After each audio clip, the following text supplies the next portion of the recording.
네, 오늘 시장에서는 어떤 이슈가 눈길을 끌었을까요? 야인스톡 오늘의 이슈 공개합니다. 오늘의 이슈입니다. 남북관계 악화, 경협주 방산주 대응 전략은입니다. 자, 요즘 북한과의 관계가 정말 심상치 않습니다. 어제 북한이 개성의 남북 공동연락사무소를 폭파한 데 이어서 오늘은 금강산 관광지구와 개성공단 등의 군부대를 재주둔시키고 서해상 군사훈련도 부활시키겠다고 발표했는데요. 이에 국방부는 이를 실행할 경우 반드시 대가를 치를 것이라고 경고에 나서고 청와대도 강한 어조로 북한을 비판하는 등 남북관계가 급속도로 냉각되고 있습니다. 자, 이에 국내 증시에서는 북한 관련주가 일제히 요동쳤습니다. 군수품을 생산하는 방산주는 급등했지만 남북 경협주는 줄줄이 하락했는데요. 먼저 군사용 무선통신 장비업체인 휴니드는 30% 뛰어오르고요. 유도무기용 전원 공급 장치를 만드는 빅텍과 해군 함정용 부품을 생산하는 스페코도 29.9% 치솟았습니다. 그 외 퍼스텍도 27% 급등하고요. 포메탈, 솔트웍스, 한화 에어로스페이스 등 대부분의 방산주들이 두 자릿수 강세로 마감했습니다. 하지만 개성공단 입주업체와 건설, 철도 분야의 경협주는 정반대의 흐름을 나타냈습니다. 철도 신호제어 시스템 업체인 대아TI가 9% 하락하고요. 개성공단 입주사인 인디에프와 좋은 사람들 또 신원도 7에서 8% 급락했습니다. 또 여기에다가 금강산 관광주로 꼽히는 아난티가 10% 가까이 빠졌습니다. 네, 오늘 많은 분들이 걱정하고 계시는 북한과의 리스크에 대해서 좀 이야기 나눠보도록 하겠습니다. 계속해서 이광무 전문가님, 최병우 전문가님과 함께합니다. 두 분 안녕하세요. 네, 안녕하세요. 네, 반갑습니다. 네, 반갑습니다. 자, 오늘 본격적으로 이야기 나누기 전에 우리 이야기 나누는 동안 여러분들 종목 진단 계속 받고 있습니다. 1부에서 보니까 정말 많은 종목들이 올라오고 있더라고요. 그만큼 이번 시장이 이번 주 내내 좀 많이 어려우셨을 것 같습니다. 뭐 지금 가만히 지켜보고만 있자니까 또 오르는 거는 너무 많이 오르고 있고 또 그렇다고 지금 진입을 할까 어떻게 대응을 할까 하자니까 좀 무섭기도 하고 자, 그만큼 어려운 시장 속에서 야인시대 리턴즈 함께 하시면서 또 방향성 찾아가시면 좋을 텐데요. 잠시 후에 종목 진단 계속해서 이어지니까요. 여러분들이 궁금하신 종목 계속 올려주시길 바라겠습니다. 유튜브 실시간 채팅창도 항상 열려 있고요. 토마토TV 홈페이지 들어오셔서 아자아자 게시판에 글 남겨주셔도 좋은데요. 궁금하신 종목과 함께 매수가, 비중까지 함께 올려주시길 바라겠습니다.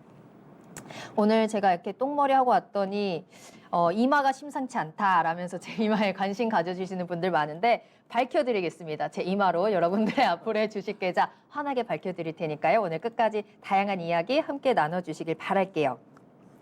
자, 북한과의 갈등이 정말 이제는 최고조에 달한 거 아닌가라는 생각이 들 정도로 뭐 매일 그리고 하루에도 몇 번씩 서로 경고를 주고받고 있는 상황입니다. 뭐 어제는 정말 연락사무소가 폭파되는 상황까지 나오기도 했는데요. 자, 이 남과 북의 사이라는 게 좋은 듯 하면서도 안 좋고 좋아지는가 싶다가도 하루아침에 이렇게 사이가 틀어지기도 하고 자, 이 남북 관계 개선이 된다는 거는 현실적으로 좀 어려운 일일까요? 최병훈 전문가님? 사실 몇 년 전에 2018년도 해서 근데 저도 경제통일이 3년 안에 될 거라고 이렇게 막 기대를 했었거든요. 네. 근데 정말 몰라요, 그죠? 맞아요. 그래서 이게 우리 한반도의 숙명이지 않을까, 숙명적 구도. 옛날부터 시작해서 이게 반도기 때문에 미국과 중국이 열강도 있고 우리도 뭐 선진국이지만 아직도 그 사이에서 끼어 있기 때문에 이게 숙명적 구도는 정말 혁신적인 뭔가 있지 않고는 바뀔 수가 없는 것 같고요.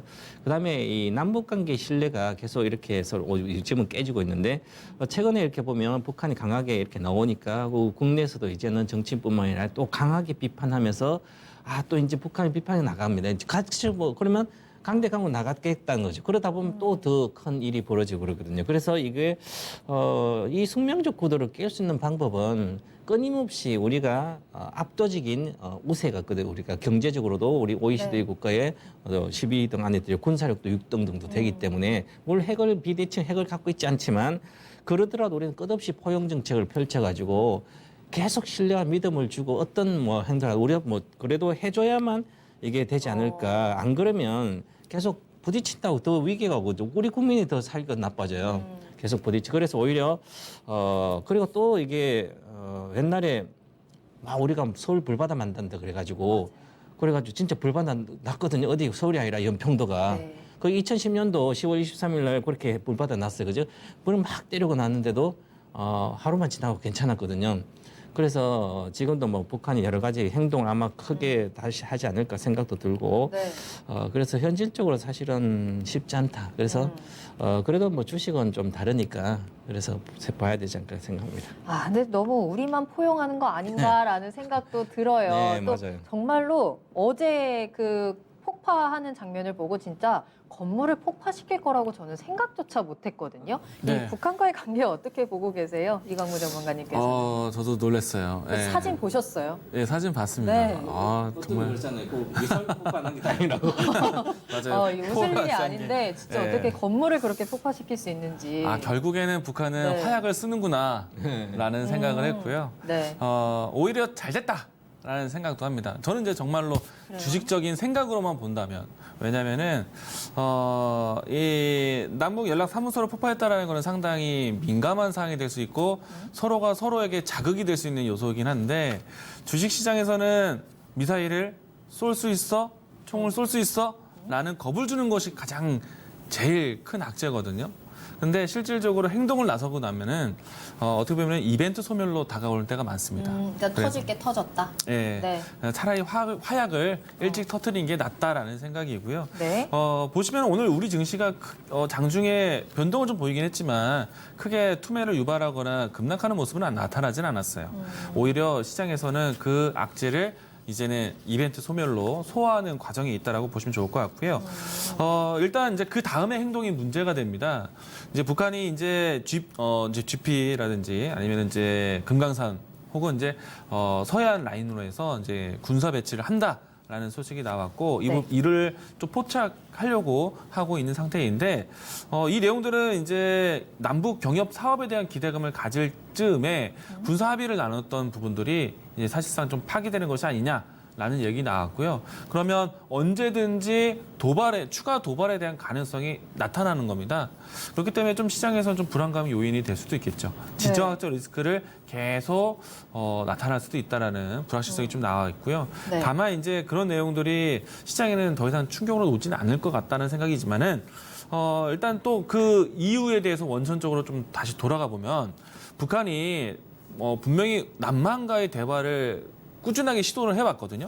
계속해서 우리나라 정치적인 상황을 이해해주면서 여러 가지 좀 대화의 여지를 계속 유지를 해왔는데 네. 그 부분들이 끊어진 거는 직접적인 관계보다는, 왜냐면은 이번 총선 결과가 그래도 친북 관련된 내용들이 있었다고 생각합니다. 네. 정치적인 성향을 떠나서. 맞아요. 근데 이제 이 내용이 어디에서 왔을까 보면은 미국과 중국의 갈등이 재점화되면서 그 안에서 이득을 취하고자 하는 북한에 대한 좀 이 독자적인 목소리를 조금 더 어필한 거죠. 그렇다면은 네. 물론 이제 이거는 사회적인 이 좀 생각을 좀 가져야겠죠. 인문학적인 관점이긴 하지만 네. 미국과 중국의 관계가 조금 매듭 짓기 전까지는 북한의 도발 가능성이 계속 살아있다라는 생각이 듭니다. 그러면 이제 북한과 남한의 관계 개선, 네. 당장은 힘들다. 당장은 힘들다. 네, 좀 이런 부분들이 현실적으로 어려울 것이다. 적어도 그래요? 미 대선에 대한 기간 동안에 북한이라는 카드는 계속 쓰일 수도 있다. 이 부분들 좀 염두하시면 좋을 것 같습니다. 알겠습니다. 포용 정책을 계속 써야 된다라고 말씀하셨지만 이번에는 우리 정부도 좀 강하게 얘기를 하면서 대가를 치를 것이다라는 이야기까지 하면서 점점 더 그게 좀 고조가 되고 있는 상황인데, 어쨌든 이 이슈 때문인지 오늘 변동성이 굉장히 큰 하루가 나타났습니다. 하루 만에 50% 왔다 갔다 하는 것 같았는데, 어쨌든 오늘의 이 시장 변동성 확대된 데에는 이 대북 리스크가 좀 1등으로 작용을 했겠죠. 물론 이제 심리적으로 이제 영향이 아주 큰데 네. 사실상 저희처럼 주식을 오래 하고 이제 경험이 많은 사람들은 신경도 안 쓰거든요. 그래요? 근데 아까 초보자분들이 초보자들이 이것 때문에 팔아야 이제 그렇지. 되나요? 그러니까 동학 개미들이 열풍이죠. 주식 초보자들, 네. 주린이들. 이게 이제 주가가 많이 올라온 거예요. 지수도 많이 올라왔고, 그다음에 주식 가격 주가 거의 회복했고요. 그다음에 가격 메리트 없는 상태에서 만약에 이익을 나가지고 그냥 가만히 들고 있었다고 50% 100% 나 있는 사람들도 이제 안 팔고 난 들고 해야지 했는데 불안하게 차익 실현 그렇죠. 욕구가 생기는 거죠. 거기에 네. 북한이 이제 거기서 이제 주마가 편집해 주는 거. 빌미를 그러면 이제 줬죠. 빌미를 네. 주니까 팔아야 되잖아요. 그죠? 그래서 팔고 나면 또 올라가고 변동이 심한 거죠. 그래서 며칠 월요일 날 또 100포인트 이상 급락한 것도 그것도 영향이 있었거든요.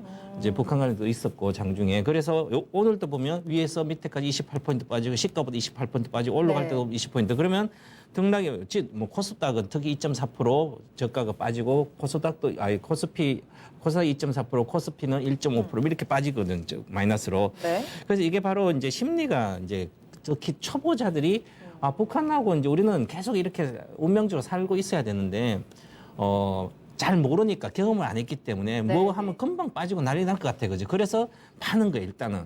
그럼 또 한 급 또 사야 되고, 그죠? 그 등락이 월요일 날 뭐 5% 빠졌다, 화요일 날 또 올라갔다가 또 오늘 또 장중에 흔들리거든요. 경험이 아직 더 많다. 그래서 이번에는 이 변동성이 더 커질 거다. 왜냐하면 동학개미사 부안해동을 장사를 하기 때문에 그래서 과거보다 더 큰 이제 어떤 악재나무 갑자기 확 빠졌다가 다시 또 올라오게 될 거다. 그러면 과거 이제 연평도 사건 났을 때 네. 2010년도 11월 막 불바다가 됐어요. 그때는 10월 23일 화요일이거든. 장 끝나고 막 포탄 쏜 게 5시인가 막 불바다 난 게 이제 막 TV에 나오기 시작했거든. 네네. 야, 그래서 다음날 이제 난리 났다. 이제 그래가지고 저도 이제 특별 방송하고 그랬거든요. 내일 빠지고 올라갈 거다.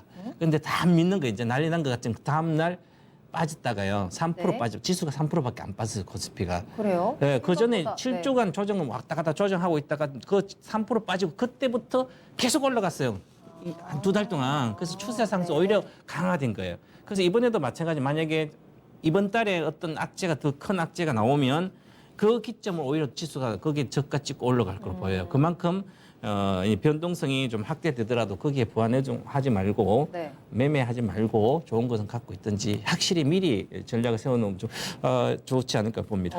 근데 아직 계속 이게 해결된 게 아니라서 북한이 또 내일은 어떤 도발을 할지 모르는 상황이기 때문에 네. 신장 변동성에 계속해서 영향을 줄 수는 있지 않을까요? 이제 주식시장으로 보게 되면은 당연히 이제 전쟁에 대한 불안감을 다시 한번 좀 상기시키기 때문에 방산주 움직임들은 변동이 좀 계속 나타날 것 같고요. 네. 대신에 이제 변동폭이 큰 겁니다. 내내 간다가는 것이 아니라 변동폭이 커지는 거예요. 변동 가능성이 커질 수밖에 없겠죠.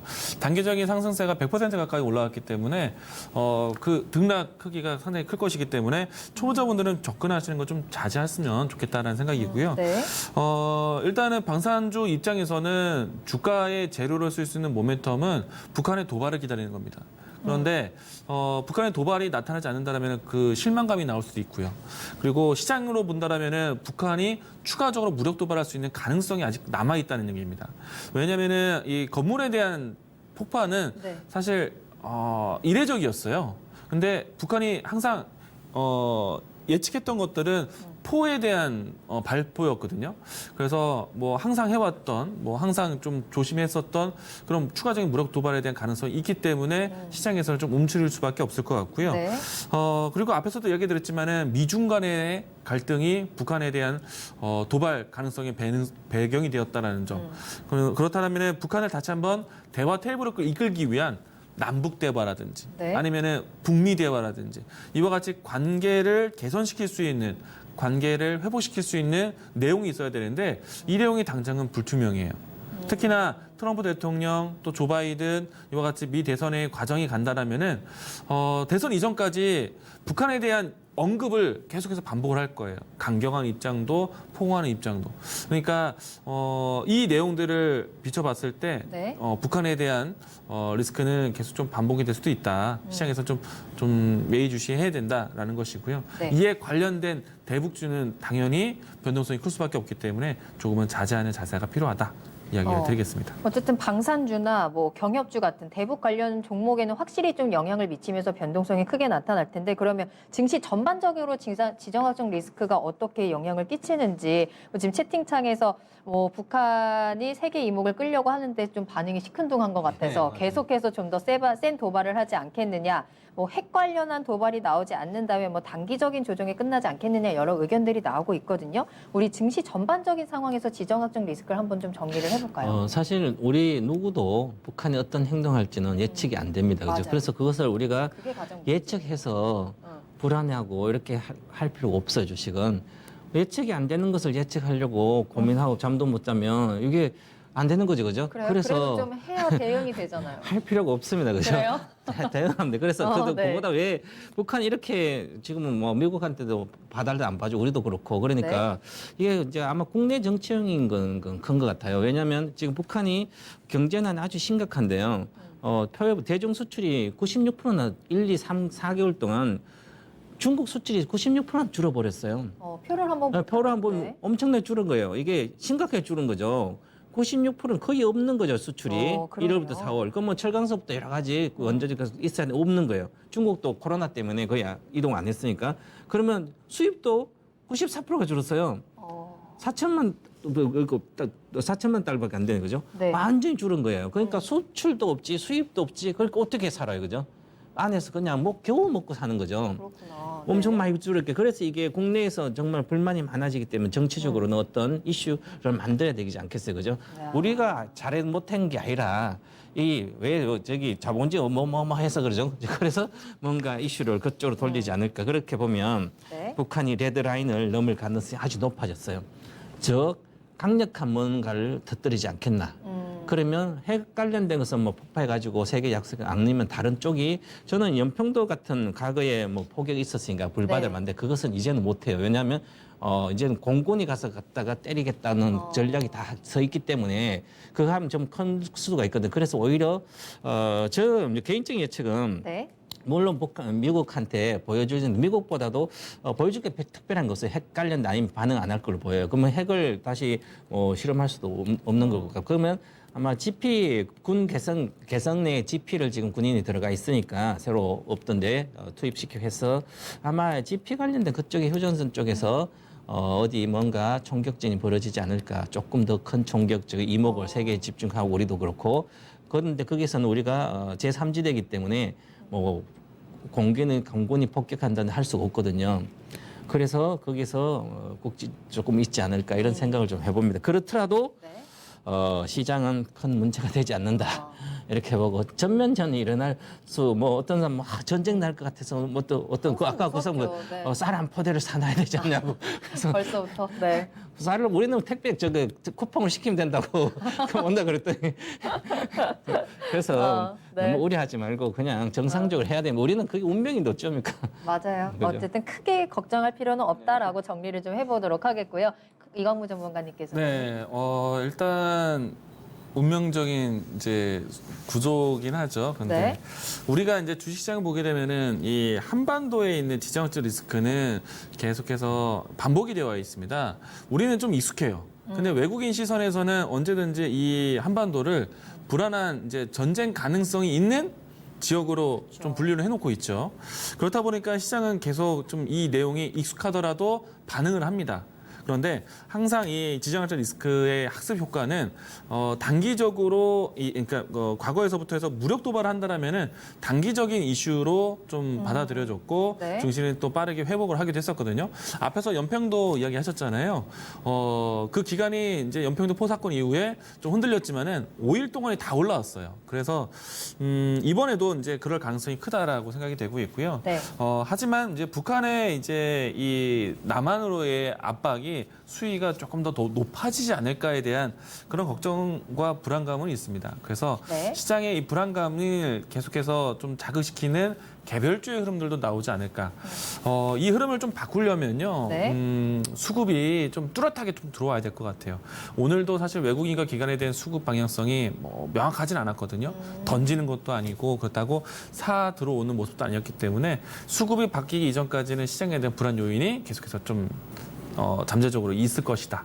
이렇게 예측을 해볼 수 있을 것 같습니다. 알겠습니다. 자, 그럼 이제 본격적으로 조금 더 종목적으로 좀 구체적으로 들어가 볼게요. 이 소식에 북한 관련주가 오늘 희비가 엇갈렸거든요. 방산주는 올라가고 경협주는 내려가고. 자, 일단 방산주부터 살펴볼까요? 자, 계속해서 급등하고 있는데 이 중에서 내가 어느 종목을 어느 쪽으로 좀 찾아봐야 되느냐. 어떻게 하면 좋을까요? 일단 초보자들은 뭐 테마주 안 하는 게 제일 정답이고요. 하지 마요. 그럼 테마주 뭐 하면 사요? 되죠. 그 테마주 안 다 하고 테마인데, 네. 다 테마주 보기에 그죠. 그럼 테마주를 하면 차트 잘해야 되는데 차트 모르고 그냥 들어가면 또 안 될 것 같고. 네. 근데 초보자들이 테마주가 돈을 벌면 이제 단기 대박이 잘 나거든 잘못하면 네. 만약에 예를 들어서 요즘 뭐 조금 몇 주 사가지고 삼성중국 우선주 샀는데 막 해서 막 10배만 먹었어. 이 사람은 이제는 주식을 못 하는 거야 앞으로. 아니 사면 몇 달 동안 100%도 만족을 못 할 거예요, 그죠? 네. 그래서 이 테마주의 이제 대박이 처음에 초보자의 대박은 항상 쪽박으로 간다.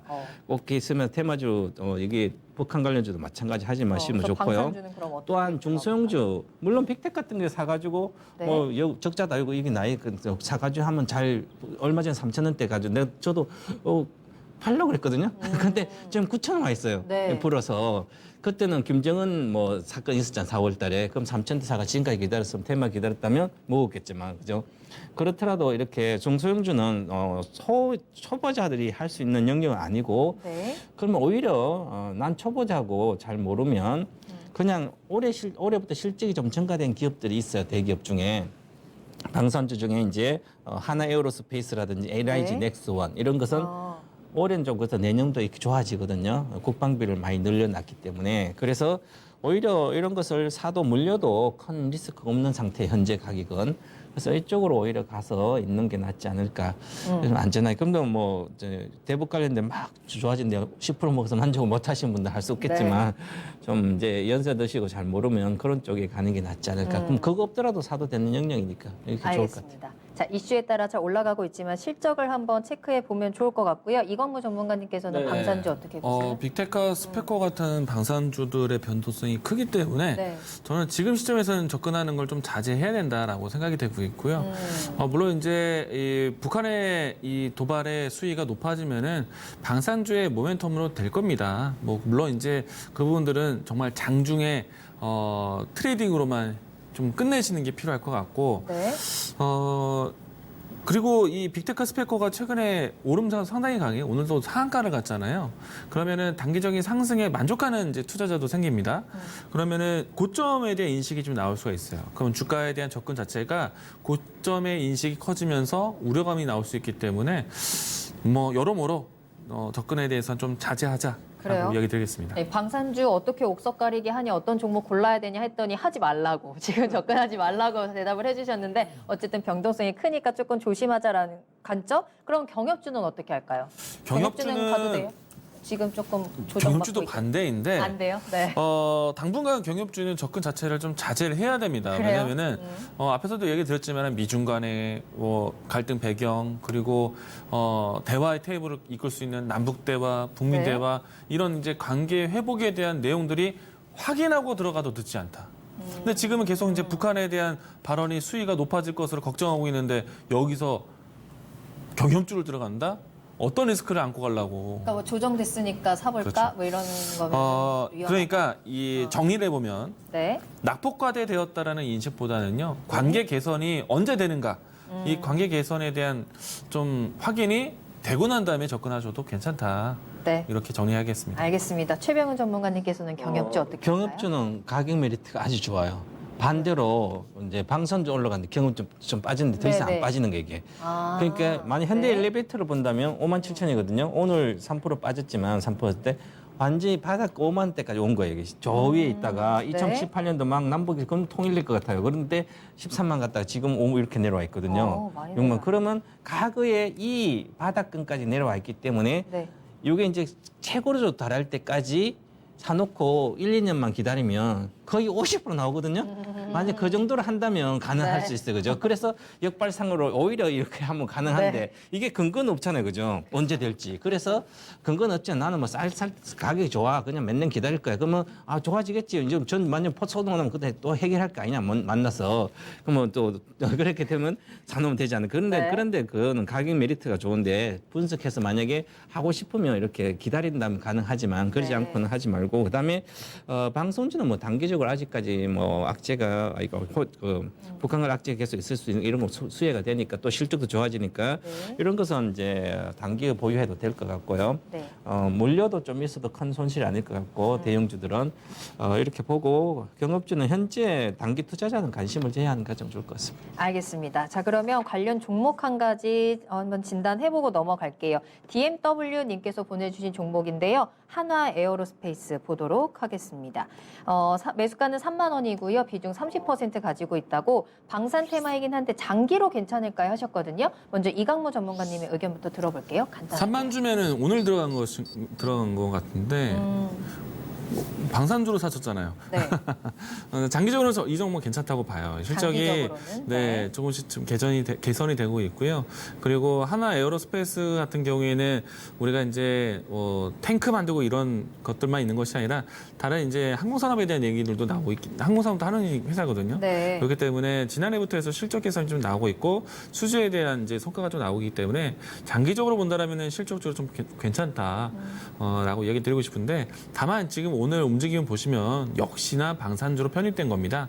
그러면은 방산주에 대한 뉴스에 자극을 받고 움직이는 것이고요. 방산주에 대한 뉴스가 악재로 돌변하면은 같이 떨어지게 돼요.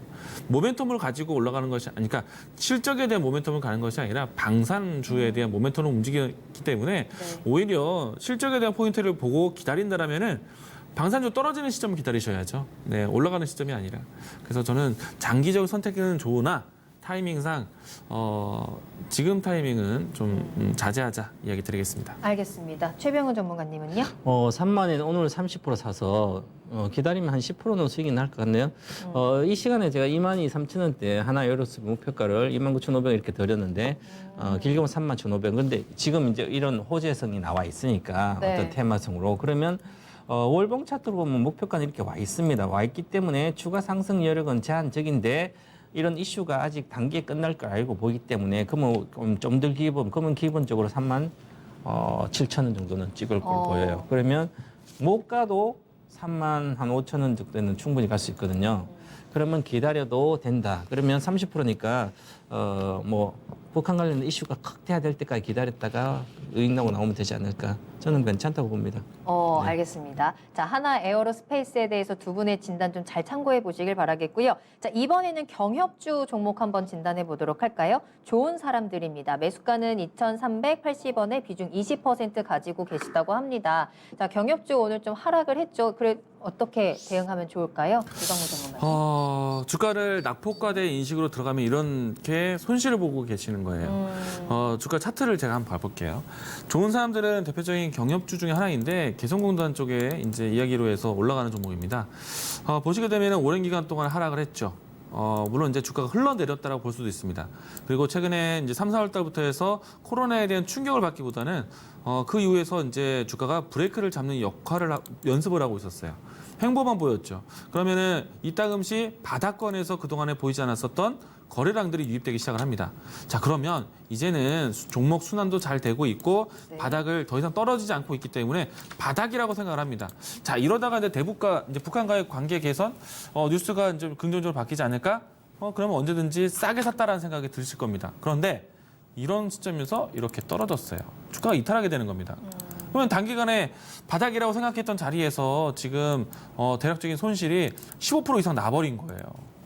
그러니까 낙폭과대 인식으로 들어가지 마시고 주가의 타이밍을 봤을 때 경협주, 북한과의 관계 개선을 좀 나아질 수 있는 대화 테이블이 만들어지고 나서 들어가도 괜찮다. 네. 그러니까 시기적으로 접근하자. 근데 지금은 아니다. 이야기 드리겠습니다. 알겠습니다. 자, 네. 최병훈 전문가님은요. 네. 전략 매도의 냄새가 난다라고 하는데 맞을까요? 전략 매도입니다. 네, 역시나. 한 1초도 생각하면 안 됩니다.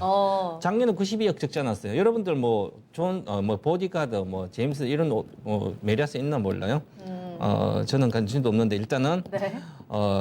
개성공단에서 생산해가지고 싸게 생산하면 되는데 개성공단 연락이 안 돼요 지금. 사무소 다 맞아요. 폭파했잖아요, 그죠?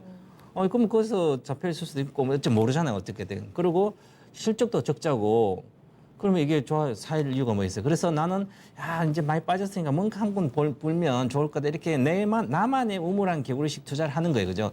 이게 주식 투자자들이 돈이 적으신 분들이 특징인데 절대로 이렇게 하시면 적을수록 확실한 주식을 사야 돼요, 그죠? 그걸 사면 절대로 안 깨지거든. 그래야 복리가 나거든. 그래서 꼭 전략 매도 하시고 앞으로는 이런 것은 1초도 생각하지 말아라 이렇게 말씀드리겠습니다. 네, 좋은 사람들에 대해서는 두 분 다 매도 의견 주셨습니다. 자, 이렇게 오늘은 대북 리스크에 대해서 좀 체크를 해봤습니다. 지수 전반의 영향은 좀 있지만 제한적인 영향으로 그치고 있는 상황. 하지만 관련 종목들은 강하게 또 끌어주고 있는 상황인데요. 자, 방산주, 경협주 지금 현재는 변동성이 워낙 크기 때문에 접근하기에는 조금 좋은 타이밍은 아니다라는 의견으로 정리해 보도록 하겠습니다. 자, 그럼 야인스톡은 여기서 마무리하겠습니다. 자,